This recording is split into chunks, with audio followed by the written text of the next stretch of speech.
Je m'appelle Omar Sow. Je suis représentant de l'espace numérique ouverte de Mbour, de la promotion 5.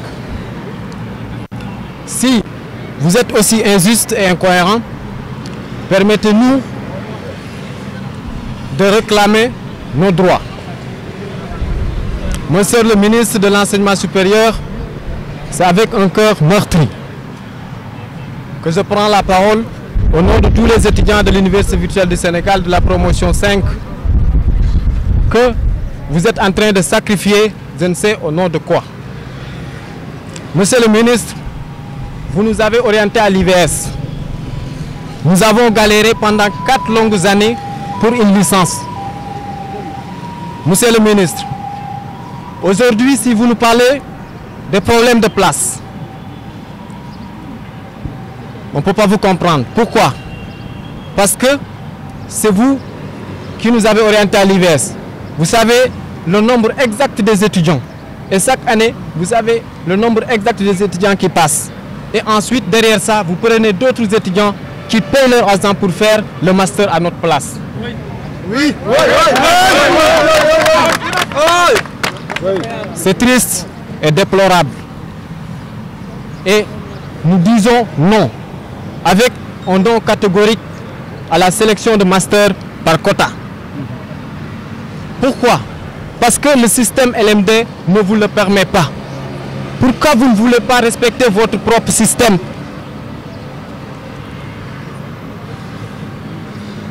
Actuellement, aujourd'hui, nous sommes là juste pour faire un point de presse pour alerter. La dernière fois, on vous a rencontré, vous, monsieur le coordonnateur Moussa Lo, par respect de votre personne, je vous rappelle, ce n'est pas par des menaces qu'on obtient le respect en fait des autres. Oui. Si vous êtes le coordonnateur de l'IVS et derrière vous restez dans votre bureau et vous menacez les étudiants, là c'est, je ne sais même pas quel nom je devrais vous donner en fait. Oui.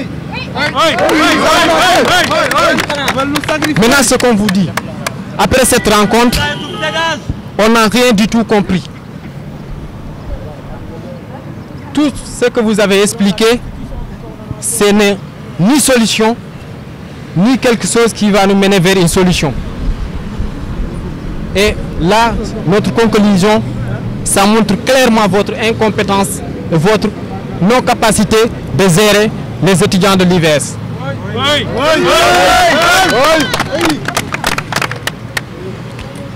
Nous vous disons aujourd'hui que le combat ne s'arrête pas là.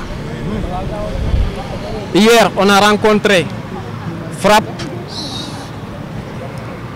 et aussi on a eu à discuter avec d'autres sociétés civiles comme le grand frère d'Amboj et Y'en a marre aussi.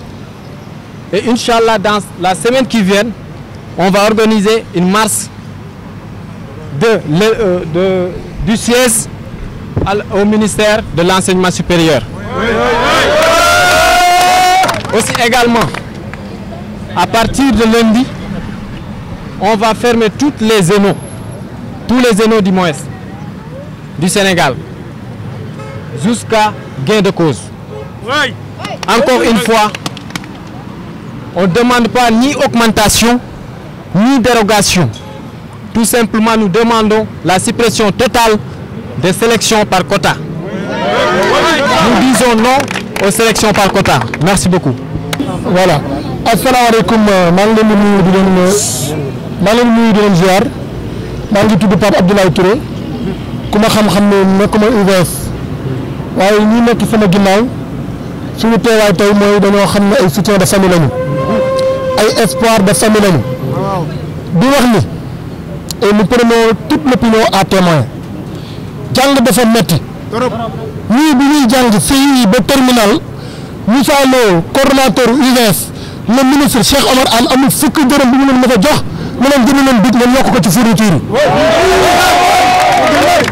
yi ñu leen jox fukki dërëm seeni waajur ñoo sonn ci ñoom bu ñu yegg si fii ñu yegg si 17 ans 18 ans 20 ans 21 ans d'études nga toog ko ci banc yi réew mi premièrement soo amee master doo liggéey léegi dañ lay xañ master loolu moo ñu interpellé te dafa war a interpellé ku nekk moo tax suñu teewaay si warul bett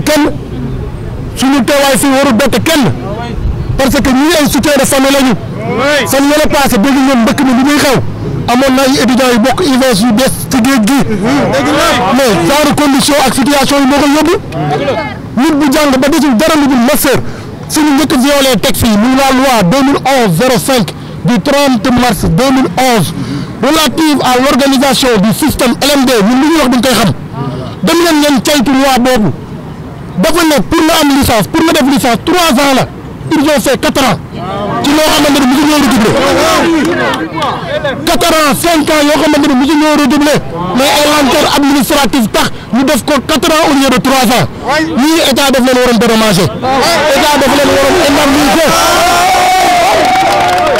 ñu def loolu yëpp sacrifice yooyu yëpp ñu muñ ko kenn indemnisé wu leen te ñu waroon ko def mais ñu muñ ko rien que pour bëgg a jàng tey ñu war leen a sélectionner master comme ni ko système bi waxee que ni ku ma jur redoublé automatiquement ta sélection est d'office. ku ma jur reprendre benn niveau soo ko demee 3 ans ta sélection est d'office mais ñoom tey ñu bëgg a indi affaire de quota loo xamante ne nekkul ci loi bi ma cité sànq loolu jalgati la mais soo gisee lu tax autorité yi di def loolu en l'occurrence Cheikh Omar Anne en l'occurrence le coordonnateur Moussa Lo c'est parce que effectivement vous pouvez faire le tour de toutes les universités du pays doo leen fa gis seen doom wala seen jarbaat bu leen jege wala seen sët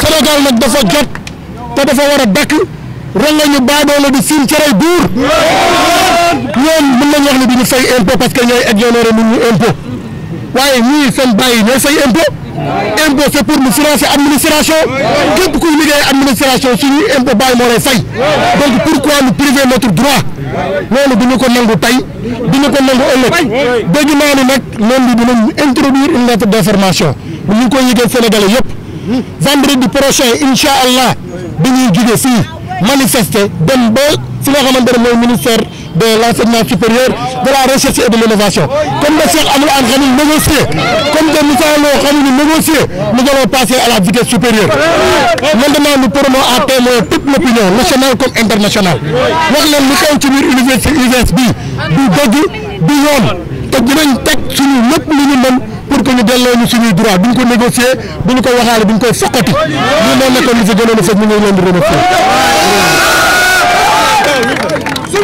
maa ngi tudd Amel Diouf étudiant en promotion 5 université virtuelle du Sénégal ñun tey li ñu fi indi mooy ñoo am naqar ndax dañoo nekk université virtuelle ba muy metti di muñ ba heure bi ñu bëgg ñu bundu xatal fi ñu nekk ba dëkk di baax xale moo laan jalgati mais tey ay mag ñoo jalgati tey bu ñu demee ba administration université virtuelle ak ministre de l'enseignement supérieur di jalgati ab yoon donc ñun war nañ tiit ñu ndaw yi ñun nag jug nañ waxtaan ak ñoom jéem ay solution parce que dañu jàngal yoon ñu bind ay mémorandum jéem a négocier ñoom mais ba tey faale wuñu ñun nag ñu ngi gis ñu avenir di ko sacrifier ndax ba ñëpp dawee ñun ñoo fi nekkoon gëm UVS di jàng licence dañ ko def 4 ans loolu weesu ñu muñ mu étudiant UVS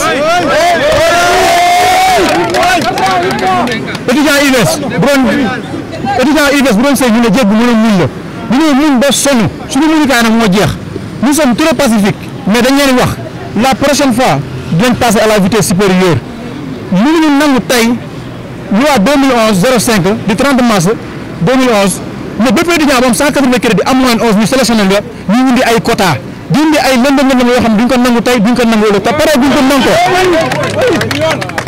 une nañ seen sélection ñu doon 2200 étudiants ñu jël 835 étudiants yi ñoo duñ leen jël ñu dem ñu négocier Moussa Lo mu naan dañuy yóbbu si domaine privé yi ñun domaine privé taxul ñu jug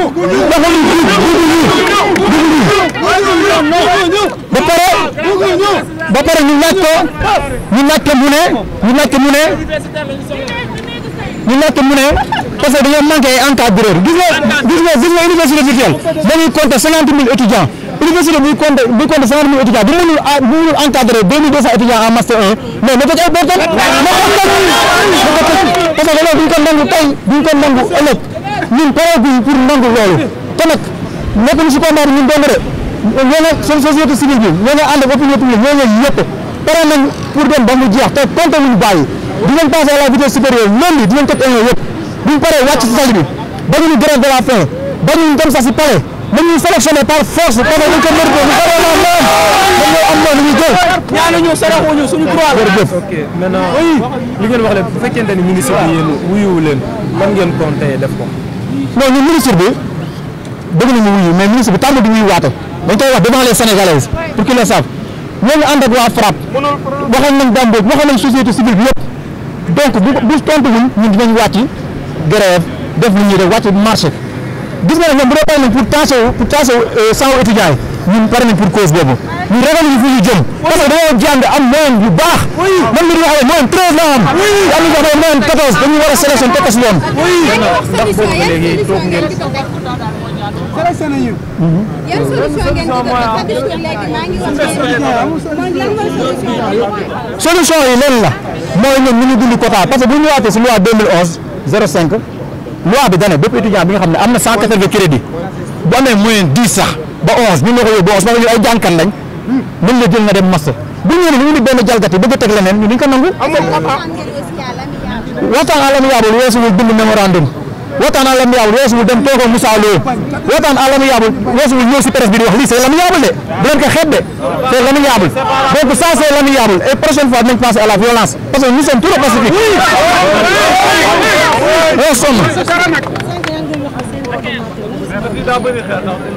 oui coordinateur dañoo dem ñu woo ñu waxtaan ak moom ñu demandé ko su wàllum loi bi li mu wax mu def ko parce que moom dañ ko teg pour mu liggéey ñu ne ko defal sa liggéey dañ ko waxee mu ne non dinaa leen jël yóbbu leen si domaine privé ñun ñu doy privé defar sa kër waaw defar sa kër ba mu baax jàng ba sonn am ay moyens baax mu bëgg ñu génne loolu ñu pare bu nekk dama bëgg sénégalais laay waxal yéen a ngi seetaan seen i doom te ñu pare nañ nag pour lépp ba ñu grève de la faim ba ñu wàccali pare nañ pour lépp mais dañuy jël loolu moom ba yóbboo mu leer si bopp ñëpp loolu moo ne président de la république Macky Sall moom ñu jiite Sénégal bu ñu seetaan ay ndawam ñu leen bundu xataal moom moo créé université virtuelle ñooñu gëm loolu université virtuelle mooy nouvelle université bu ñu xam ne c'est moderne donc moom université am lañu administration bëgg a yàqu loolu bu ñu ko nangu bu ñu seetaan ay doomam loolu daal la ñuy wax ci français. Donc nous sommes là pour apporter tout notre soutien et toute notre solidarité à nos camarades étudiants de l'UVS, de l'Université virtuelle du Sénégal. D'habitude, on l'appelle l'Université des vies sacrifiées. Mais chaque jour, les autorités nous montrent la preuve que c'est l'Université des vies sacrifiées. Parce que tantôt, on parle de non-éligibilité. Les étudiants à qui on refuse leurs machines et leurs outils de travail. Tantôt on nous parle de quotas de sélection pour les masters. Ce qui se passe à l'UVS est scandaleux. Ce qui se passe dans les universités du Sénégal d'une manière générale est scandaleux. Et il n'a qu'un seul responsable. C'est l'incompétent Cheikh Omar Anne.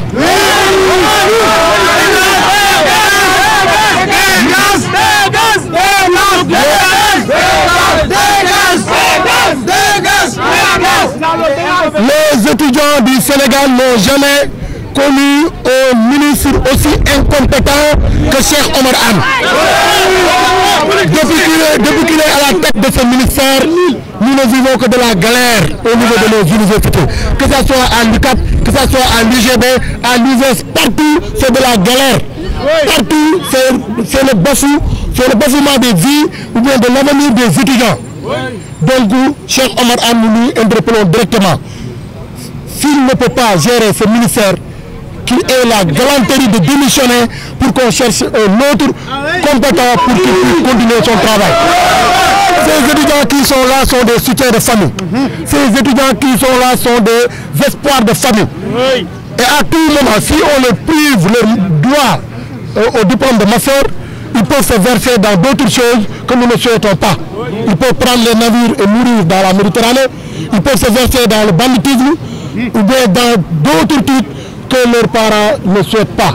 Donc nous sommes là en tant que fils de ce pays pour interpeller les autorités universitaires, mais particulièrement le président de la République, qui est le père de la nation. Nous nous interpellons directement en lui disant que nous sommes en train de vivre de la galère.